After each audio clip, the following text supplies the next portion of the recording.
Hello. तो आज का जो हमारा वीडियो का टॉपिक रहेगा वो है बेसिकली फोटो केमिस्ट्री से रिलेटेड। इससे प्रीवियस भी मैंने फोटो केमिस्ट्री की वीडियो डाल रखी है, ठीक है, तो आप लोग उसको भी देख सकते हो क्योंकि वो भी मोस्ट इंपॉर्टेंट है। उस पर मैंने काफ़ी ज़्यादा चीज़ें बताई है, जैसे first law of photo chemistry, second law of photo chemistry. तो आज हम लोग देख रहे हैं बी लैम्बर्ट लॉ, जो काफ़ी ज़्यादा इंपॉर्टेंट है पेपर के पॉइंट ऑफ व्यू से भी और फोटो केमिस्ट्री आप पढ़ रहे हो तो उसकी वजह से भी, ठीक है। तो लैम्बर्ट लॉ पहले देखेंगे, कभी बी लैम्बर्ट लॉ करके आ जाता है, ठीक है, तो इसको देखने की कोशिश करिएगा। इसके बाद बी लॉ भी देखेंगे। तो लैम्बर्ट लॉ क्या कहते हैं हमसे, सबसे पहले एक चीज इस पे देखने की कोशिश करिएगा। ये हमारा सोर्स ऑफ लाइट है, ठीक है। कौन सा सोर्स ऑफ लाइट है? Monochromatic source of light. यहाँ से एक पर्टिकुलर वेवलेंथ, पर्टिकुलर फ्रीक्वेंसी की लाइट यहाँ से पास होगी, ठीक है। मान लिया कि उसकी इनिशियल इंटेंसिटी क्या है, आई नॉट है, और वो किस पे जाएगी, एक ये समझ लो कि एक क्या है, ग्लास ट्यूब या एक वेसल, या ऐसे करके समझ लो कि एक ग्लास कंटेनर है जिसके अंदर क्या हम लोगों ने लाइट एब्जॉर्बिंग कलर्ड सॉल्यूशन रखा है, ठीक है। लाइट एब्जॉर्बिंग, लाइट को एब्जॉर्ब करेगा, जो यहाँ से लाइट आ रही है उसको एब्जॉर्ब करेगा। अब कलर्ड सॉल्यूशन होना चाहिए, ठीक है। अगर कलरलेस होगा तो फिर उसका कोई मतलब नहीं है। एक certain frequency of light I, light को एब्जॉर्ब कर रहे हैं, फिर कुछ इंटेंसिटी में लाइट ट्रांसमिट हो जा रही है और फिर वहां डिटेक्टर वगैरह लगे, उससे वो डिटेक्ट कर ले रहे हैं लाइट को, ठीक है। तो अब इस पे एक चीज देखना, इंटेंसिटी का मतलब क्या होगा हमारा, इंटेंसिटी का मतलब क्या होगा, ठीक है। तो जितनी भी लाइट आ रही है एक पर्टिकुलर एरिया पे, ठीक है, मान लो कि यहाँ पर कोई एक पर्टिकुलर छोटा सा एरिया ले रहे हो, कितना यूनिट एरिया बोल सकते हो, unit surface area, unit surface area. Area को अब आप लोग 1 सेंटीमीटर स्क्वायर कह लो या 1 मीटर स्क्वायर कह लो, ठीक है, एक ही बात है कि एक पर्टिकुलर एरिया पे 1 पर सेकंड कितने हमारे फोटॉन्स, कितने फोटॉन्स स्ट्राइक कर रहे हैं, ठीक है, 5 है, 10 है, कितने कितने फोटॉन्स, उसकी एक पर्टिकुलर वैल्यू होगी। एक यूनिट एरिया पे या एक यूनिट सरफेस पे कितने हमारे फोटॉन्स जो आ रहे हो, कितने स्ट्राइक कर रहे हैं, उसको क्या बोलेंगे हम लोग, इंटेंसिटी बोलेंगे, ठीक है। अब चेंज इन इंटेंसिटी क्या बोल सकते हैं कि कितनी कितनी जो लाइट आई, कितनी जो फोटॉन्स आए, उसको कितना एब्जॉर्ब करा एक पर्टिकुलर सैंपल ने या सॉल्यूशन ने, और कितनी इंटेंसिटी में लाइट को रिलीज कर दिया, ट्रांसमिट कर दिया, उसको क्या बोलेंगे हम लोग, चेंज इन इंटेंसिटी, जिसको हम लोग क्या दिखा सकते हैं, DI से दिखा सकते हैं, ठीक है, चेंज इन इंटेंसिटी। अब ये तो हो जाएगी हमारी इंटेंसिटी और चेंज इन इंटेंसिटी की बात, ठीक है। तो अब देखते हैं लैम्बर्ट लॉ हमसे बोलना क्या चाहते हैं, ठीक है। लैम्बर्ट लॉ को देखने की कोशिश करेगा। अच्छा, लैम्बर्ट लॉ क्या बोलते हैं कि अगर कोई मोनोक्रोमेटिक लाइट पास हुई है किसी भी एक सैंपल से, लाइट एब्जॉर्बिंग कलर्ड सॉल्यूशन से, तो क्या होगा कि जो चेंज इन इंटेंसिटी है, ठीक है, जो चेंज इन इंटेंसिटी है, DI से दिखा देता हूं मैं इसको, ठीक है, change in intensity DI, initial final minus initial, ठीक है, विथ रिस्पेक्ट टू थिकनेस, ठीक है, with respect to thickness, thickness किसकी, इसकी, जितना वो सैंपल में लेंथ ट्रेवल कर रहा है, जितनी थिकनेस होगी इसकी, इस बॉक्स की या इस ग्लास ट्यूब की कह लो, ठीक है, उसके रिस्पेक्ट में DX मान लेते हैं, ठीक है, वो किसके डायरेक्टली प्रोपोर्शनल होगी का, डायरेक्टली प्रोपोर्शनल कह रहे हैं, ठीक है, किसके डायरेक्टली प्रोपोर्शनल होगी, इंटेंसिटी के, ठीक है, इनिशियल इंटेंसिटी के डायरेक्टली प्रोपोर्शनल, तो इसको I नॉट भी बोल सकते हैं हम लोग, ठीक है, इंटेंसिटी के डायरेक्टली प्रोपोर्शनल होगी। कितना चेंज इन इंटेंसिटी हुआ विद रिस्पेक्ट टू लेंथ, वो किसके प्रोपोर्शनल होगा, इनिशियल इंटेंसिटी की। ये कौन सा लॉ है हमारा, लैम्बर्ट लॉ है, काफी ज्यादा ईजी है। Change in intensity with respect to कितना डिस्टेंस ट्रेवल करा या कितना एरिया उसने ट्रेवल करा, या थिकनेस बोल सकते हो, is directly proportional to intensity, ठीक है। ये लैम्बर्ट लॉ है, काफी ज्यादा इजी है। अब हम लोग देखते हैं इसके बाद का टॉपिक, ठीक है। तो लैम्बर्ट बीर लॉ कभी साथ साथ भी आ जाता है, तो लैम्बर्ट बीर लॉ में आप बीर लॉ को देखने की कोशिश करेगा। बीर लॉ हमसे क्या बोलते हैं कि जब कोई मोनोक्रोमेटिक लाइट, ठीक है, लैम्बर्ट लॉ की तरह ही है, बस थोड़ा सा चेंज है, ठीक है। एक चीज देखना, जब कोई monochromatic source of light sample से जाता है तो जो चेंज इन इंटेंसिटी है, ठीक है, चेंज इन इंटेंसिटी को कैसे दिखाते हैं, DI से, विद रिस्पेक्ट टू क्या कह रहे हैं, with respect to concentration. Lambert law क्या कह रहा था, विद रिस्पेक्ट टू थिकनेस या कितनी डिस्टेंस वो ट्रेवल कर रहे हैं जो मोनोक्रोमेटिक सोर्स ऑफ लाइट है सैंपल के अंदर, ठीक है। यहाँ क्या बोल रहे हैं, विद रिस्पेक्ट टू कंसंट्रेशन, वो किसके directly proportional, directly proportional, inversely नहीं बोल रहे, डायरेक्टली प्रोपोर्शनल किसके प्रोपोर्शनल हो जाएगा, इंटेंसिटी के, ठीक है, इंटेंसिटी के डायरेक्टली प्रोपोर्शनल हो जाएगा। अब हम लोग यहाँ से देखते हैं बीर लैम्बर्ट लॉ को एक साथ एक बार कंक्लूड करके देखते हैं, ठीक है, क्या चीज मिलती है हम लोगों को। अब हम बीर लैम्बर्ट लॉ को एक साथ देखने की कोशिश करेंगे, ठीक है, एक साथ देखने की कोशिश करेंगे कि बीर लैम्बर्ट लॉ हमसे बोलता क्या है, ठीक है। लैम्बर्ट लॉ हमसे क्या बोलता था कि change in intensity with respect to कितना वो डिस्टेंस या कितनी वो लेंथ ट्रेवल कर रहे हैं मॉलिक्यूलर सैंपल के अंदर, वो किसके डायरेक्टली प्रोपोर्शनल बोलता था, इनिशियल इंटेंसिटी कह लो, इंटेंसिटी में उसको I0 ले लेता हूँ, ठीक है, या आई इनिशियल इंटेंसिटी I0, ठीक है। और बीर लॉ हमसे क्या कहता था, DI अपॉन में concentration with respect to concentration is directly proportional to I naught, ठीक है, I नॉट कहता था। अब देखो दोनों में I naught DI change in intensity, change in intensity length और intensity, change in intensity concentration और इंटेंसिटी, बीर लैम्बर्ट लॉ। इसको अगर मैं एक साथ अगर इसको एक लिखना चाहूँ तो कैसे लिख सकता हूँ, DI अपॉन में DX is directly proportional to concentration multiply by intensity, initial intensity बोल लो, ठीक है, I नॉट को initial concentration length change in intensity, ठीक है। अब चेंज इन इंटेंसिटी क्या होगा, माइनस में आएगी चेंज इन इंटेंसिटी की वैल्यू। क्यों आएगी माइनस में, ये चीज देखो, हम लोग यहाँ से मॉलिक्यूलर सैंपल में मोनोक्रोमेटिक लाइट पास कर रहे हैं, तो मान लिया कि उसकी वैल्यू 100 है, कुछ भी हो सकती है, मैं एक सपोज कर रहा हूँ, ठीक है, एज्यूम कर रहा हूँ 100 है। तो यहाँ से जब वो एब्जॉर्ब होते होते होते होते लाइट यहाँ पहुंच रही है, तो कहीं ना कहीं उसकी वैल्यू घटेगी, ठीक है, घटेगी, मान लो कि 40 होगी, ठीक है, 50 60 कुछ भी हो सकती है। तो जितनी यहाँ से वैल्यू आई इतनी यहाँ पहुंची, फाइनल माइनस इनिशियल को लोगे तो माइनस में आएगी ना चेंज इन इंटेंसिटी। तो वही चीज़ मैं बताना चाह रहा हूँ। अब इसको एक चीज़ देखना, अगर मैं डी आई के नीचे आई नॉट लाता हूँ, ठीक है, डी आई के नीचे आई नॉट लाता हूँ, ये जो आई नॉट था, अब यहाँ पर को प्रोपोर्शनलिटी का साइन हटा देता हूँ, ठीक है, प्रोपोर्शनलिटी का साइन हटा देता हूँ, उसकी जगह क्या लिख देता हूँ, के सी वैसा का वैसा ही रहेगा, सी वैसा का वैसा ही रहेगा, डी एक्स उधर भेज देता हूँ, ठीक है, डी एक्स उधर भेज देता हूँ, और ये जो माइनस का साइन था ये उस तरफ, ठीक है, माइनस का साइन उस तरफ कर देता हूँ। इस सब का रीजन है, अभी देखना।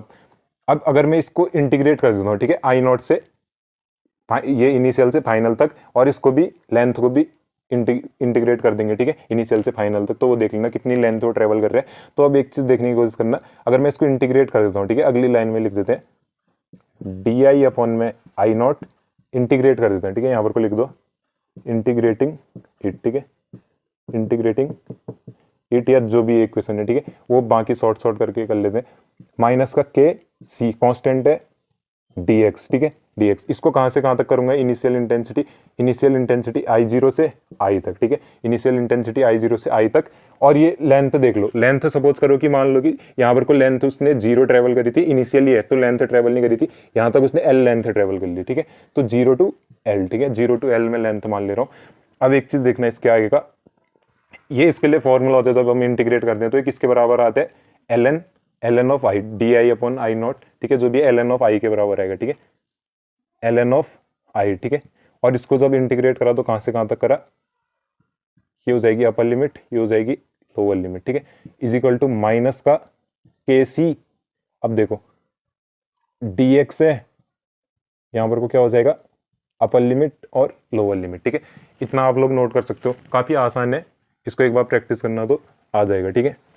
तो बी लैम्बर्ट लॉ को जब हम लोग देख रहे थे तो यहां तक हो गया था। अब इसको देखना, ये एल एन ऑफ आई कहां से आया था, वो D I upon I not से, और ये लेंथ को जब हम लोगों ने इंटीग्रेट करा था, ये तो कांस्टेंट टर्म है, और माइनस वहीं से आया था, ठीक है। तो इसको क्या लिख सकता हूं मैं, ये देखना, अब L N of I upper limit minus L N of I naught, ठीक है, L N of I minus L N of I naught, और यहां पर को क्या कर सकता हूं मैं, माइनस का के सी, और यहां तो कुछ है नहीं, यहां तो अपर लिमिट माइनस लोअर लिमिट क्या हो जाएगा, फिर ये एल कर लेता हूँ, ठीक है, इसको सीधे, क्योंकि एल माइनस जीरो कुछ नहीं होगा तो एल ही आएगा, ठीक है, यहाँ तो कुछ नहीं है, इजी है यहाँ पर को। अब एल एन आई माइनस एल एन और आई नॉट क्या हो सकता है, माइनस अगर ये है तो इसको मैं कैसे लिख सकता हूँ, एक चीज देखना, L N of I upon में क्या लिख सकता हूँ, इसको मैं, अच्छा यहाँ से अपॉन इतने में कर लेते हैं, L N of I upon में क्या लिख सकता हूँ, इसको मैं आई नॉट लिख सकता हूँ, ठीक है, माइनस है ना, उसको उसके नीचे भेज दिया, ठीक है, एक चीज देख लेना, minus K multiply by C multiply by L.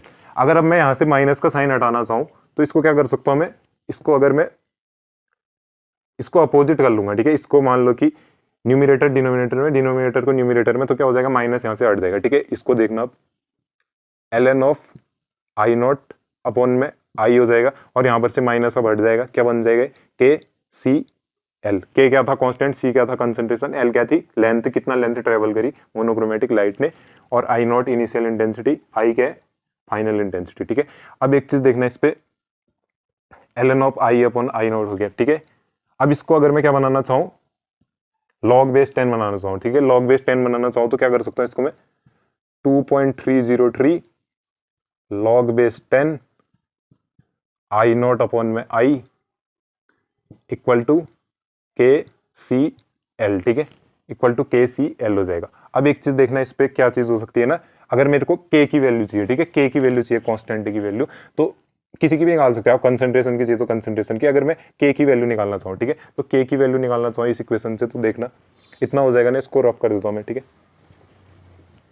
आसान है, ज्यादा कुछ है नहीं, वैल्यू पुट करनी है बस, बी लैम्बर्ट लॉ की इंटीग्रेट कर देना, ज्यादा कुछ नहीं, ठीक है। अगर इसी इक्वेशन को मैं क्या करना चाहूँ, इसकी के की वैल्यू निकाल लो ना मैं, तो के की वैल्यू क्या हो जाएगी, के इक्वल टू 2.303 अपॉन में क्या आ जाएगा, उसके सी और एल आ जाएगा, कंसंट्रेशन और लेंथ आ जाएगा, मल्टीप्लाई बाय क्या हो जाएगा, log base 10 I naught upon में आई, ठीक है, आई नॉट अपॉन में आई हो जाएगा, ठीक है। ये मिल गई हम लोग को के की वैल्यू, ठीक है, के की वैल्यू मिल गई। अब अगर मैं क्या कर देता हूँ, ये यहाँ से एक मेन फॉर्मूला आने वाला है, K equal to 2.303 equal to 1 upon में सी कंसंट्रेशन और length multiply by log base 10। Log base 10 तो पता ही है, कुछ भी होगी उसकी वैल्यू लॉग टेबल से निकलेगी, ठीक है, आई नॉट अपॉन में आई, ठीक है। तो ये एक मेन फॉर्मूला हम लोग को यहाँ से मिल गया, ठीक है, मेन फॉर्मूला मिल गया। अब इस के अपॉन में 2.303 को क्या बोलते हैं वो चीज़ देखना, के अपॉन में 2.303 को क्या बोलते हैं, ठीक है। के अपॉन में 2.303 को हम लोग बोलते हैं मोलर एक्सटेंशन कोफिशिएंट। इसको इस टाइप से एक सिंबल होता है, उससे दिखाते हैं, ठीक है। तो मोलर एक्सटेंशन कोफिशिएंट यहाँ पर को लिख भी देता हूँ मैं, मोलर एक्सटेंशन कोफिशिएंट, ठीक है, मोलर एक्सटेंशन कोफिशिएंट, जिसकी वैल्यू हमारे पास क्या आ गई है, 1 अपॉन में C multiply by length log base 10 I naught upon में आई। तो ठीक है, इससे हम लोग को ये क्या चीज़ मिल गई, डी लैम्बर्ट लॉ से हम लोग को मोलर एक्सटेंशन कोफिशिएंट, या ये बोल सकते हैं कि के कांस्टेंट जो था उसकी वैल्यू मिल गई, ठीक है। अगर के अपॉन में 2.303 तो मोलर एक्सटेंशन कोफिशिएंट की वैल्यू मिल गई, ठीक है। अब इसके बाद का चीज़ देखते हैं, ठीक है। इसके बाद की चीज़ क्या होती है, इसको मैं रब कर देता हूँ थोड़ा सा, ठीक है, इसको मैं रब कर देता हूँ। अच्छा, ये चीज़ देखना, इस पर अगर हम लोग क्या करते हैं ना, ये जो है हमारी चीज़, ये जो मोलर एक्सटेंशन कोफिशिएंट है, इसको मैं क्या कर देता हूँ, molar extension coefficient multiply by ये यहाँ जाएगा, तो अगर C multiply by L equal to log base 10 I naught upon में आई, ठीक है। तो काफ़ी इंपॉर्टेंट यहाँ से फॉर्मूला मिल गया, ठीक है, काफ़ी इंपॉर्टेंट यहाँ से फॉर्मूला मिल गया। अगला, ठीक है, molar extension coefficient multiply bye concentration multiply by length, इसको क्या बोलते हैं, एब्जॉर्बेंस बोलते हैं, ठीक है। कितना एब्जॉर्ब करा, अगर क्वेश्चन आ जाते तो न्यूमेरिकल्स में भी काम आएगा, ठीक है। कितना एब्जॉर्ब करा लाइट को मॉलिक्यूलर सैंपल ने, कितना एब्जॉर्ब करा, एब्जॉर्बेंस ए की वैल्यू होगी, ठीक है। ए क्या हो गया फिर, ए हमारा किसके बराबर हो गया, ये molar extension coefficient multiply by C multiply by L, और उसकी वैल्यू तो पता ही है आप लोगों को, log base 10 I naught upon में आई, ठीक है। आई होप कि इतना आप लोगों को समझ में आया होगा, एब्जॉर्बेंस की वैल्यू पता चल गई हम लोगों को, ठीक है। तो इतना अगर आप लोगों को ये चीज़ समझ में आए तो काफ़ी ज़्यादा इंपॉर्टेंट है, ये सारे फॉर्मूले बहुत ज़्यादा इंपॉर्टेंट है, क्योंकि अगर एब्जॉर्बेंस की वैल्यू पता पूछते हैं तो वो पता चल जाएगी, अगर ये मोलर एक्सटेंशन कोफिशिएंट की वैल्यू पूछते हैं तो वो पता चल जाएगी, ठीक है, एब्जॉर्बेंस पता चल जाएगा, और कांस्टेंट की वैल्यू पूछते हैं तो पता चल जाएगा, कंसंट्रेशन लेंथ अगर वो चीज़ नहीं दी हुई है तो वही पता चल जाएगा। आई होप कि आप लोगों को समझ में आएगा।